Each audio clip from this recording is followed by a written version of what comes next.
Imagine the sky bleeds red, not a sunrise, but the reflection of countless banners. They hang heavy from buildings, monuments draped in their oppressive embrace. Each banner a stark reminder.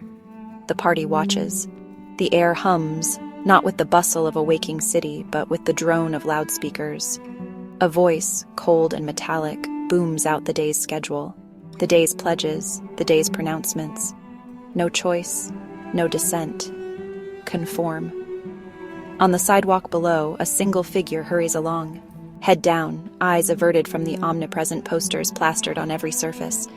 Each poster, a face contorted in a rictus of patriotic fervor. The caption screams, "Unity, obedience, strength!" A chill wind whips through the desolate streets, carrying with it the faint scent of fear. This is America now, but not the America of liberty, of opportunity. This is an America reshaped in the image of its new masters. Before we continue, please take a moment to subscribe to our channel and leave a like. Your support means the world to us. It's free and incredibly impactful for a young channel like ours. Thank you for helping us grow and continue to bring you more content. Gone are the sounds of laughter and playful arguments. The schoolyard stands silent, save for the rhythmic thud of marching feet. Children dressed in identical uniforms move with robotic precision. Their faces, once bright with the spark of curiosity, now bear the mask of obedience. Inside the classroom, the air is thick with the stench of stale air and fear.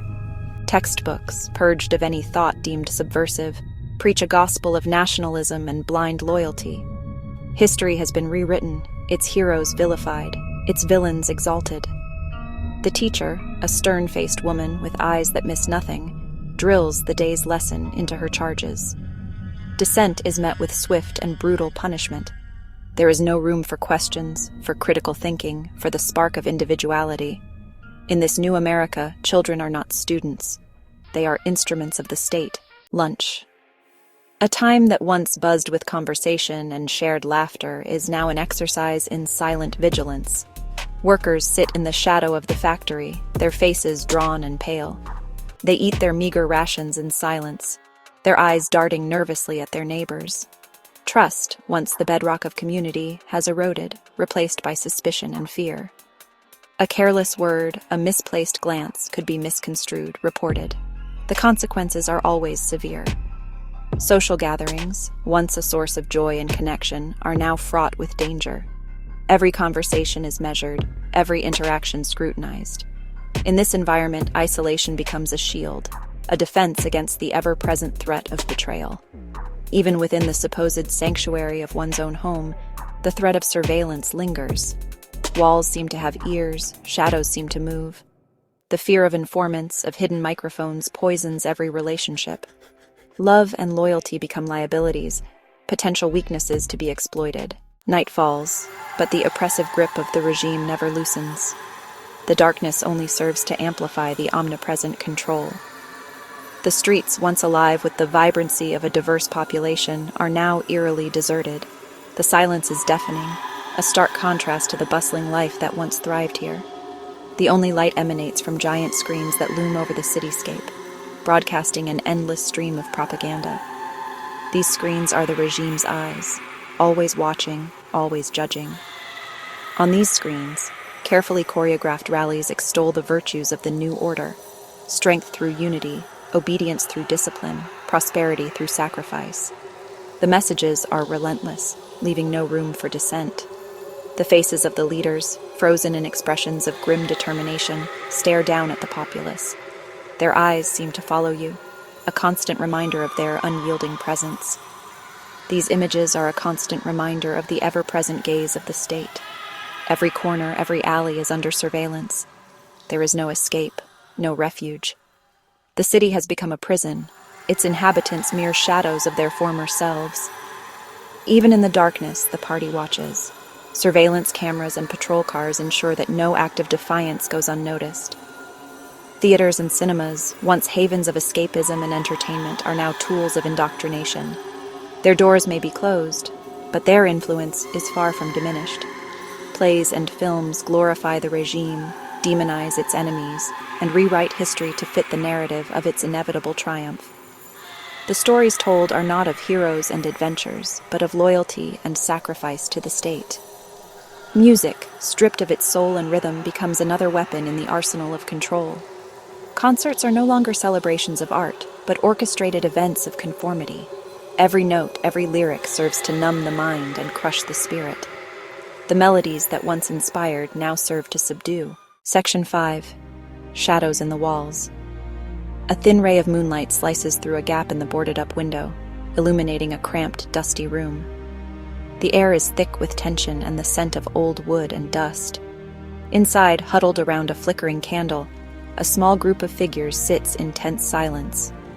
The candlelight casts long, wavering shadows on the walls, creating an eerie atmosphere. Their faces, etched with fear and determination, are illuminated in the dancing shadows. Each flicker of the candle seems to reflect the uncertainty and danger that surrounds them. This is a meeting of the resistance, a dangerous act of defiance in a world where even a whisper can be treason. The stakes are high, and the consequences of being discovered are dire. Their voices, kept low to avoid detection, speak of a time before the regime, a time when freedom was more than just a whispered dream. They reminisce about the days when they could speak freely and live without fear. They share stories of courage and sacrifice, of friends and family members who have been lost to the cause, of small acts of sabotage and defiance. Each act, no matter how small, is a beacon of hope and resistance. Each story, a spark of hope in the suffocating darkness. These tales of bravery and resilience keep the flame of hope alive. These gatherings are a lifeline, a reminder that even in the face of overwhelming oppression, the human spirit cannot be entirely extinguished. They are a testament to the enduring power of hope and solidarity.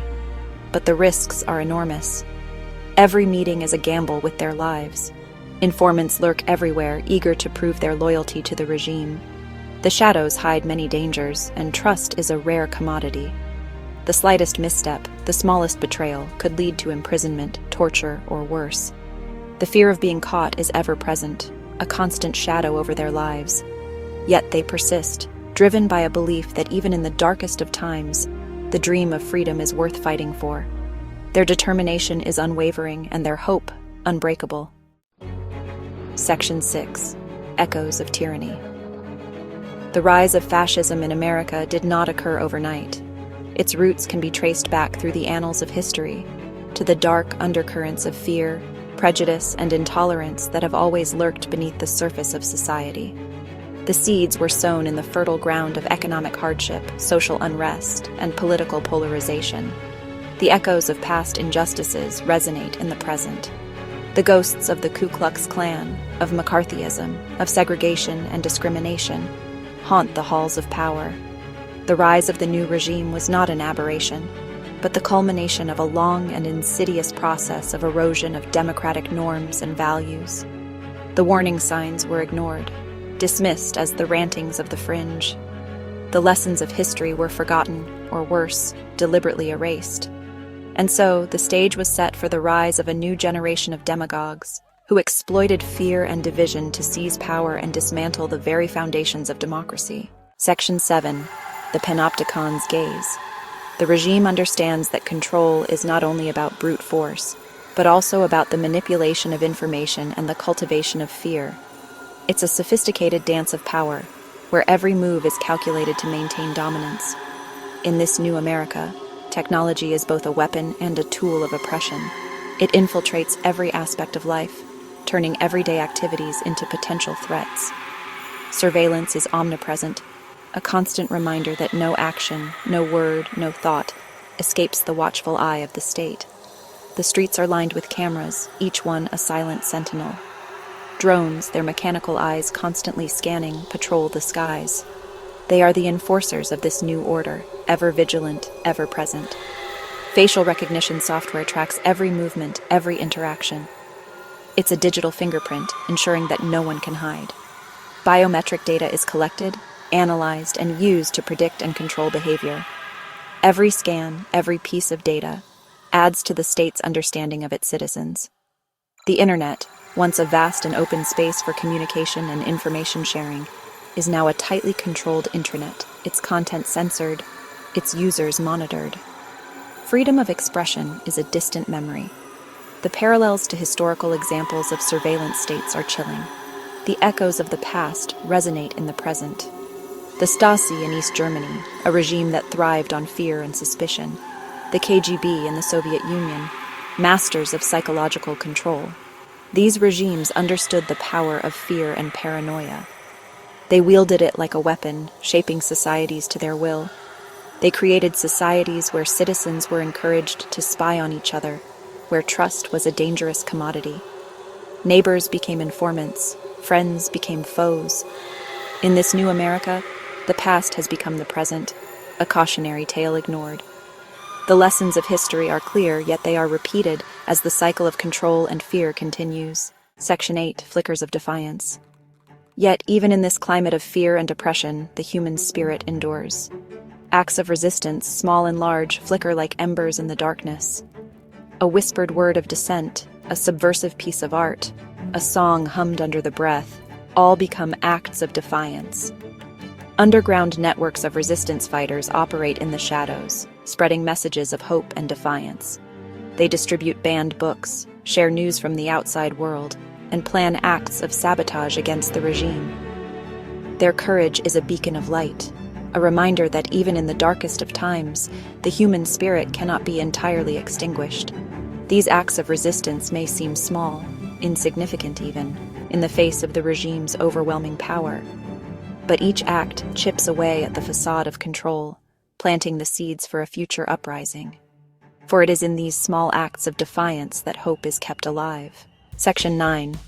A Seed of Hope. The struggle for freedom is often long and arduous, fraught with setbacks and disappointments. But even in the darkest of times, it is important to remember that hope is a powerful force. It sustains us through adversity, inspires us to action, and gives us the strength to continue fighting for a better future. The dream of a free America, an America where all citizens are treated with dignity and respect, where the rights of the individual are paramount, may seem distant and unattainable in this moment of darkness. But the seeds of resistance have been sown, and they are beginning to take root. The human spirit, though it can be battered and bruised, is incredibly resilient. The yearning for freedom, for justice, for a better world cannot be extinguished. And as long as that yearning remains, there is hope that one day the darkness will recede and the sun will rise again on a free America. As we conclude this journey through a fictional world, let's not forget the importance of vigilance. Our rights are invaluable and always at risk. We must remain proactive in defending and cherishing the freedoms that define us.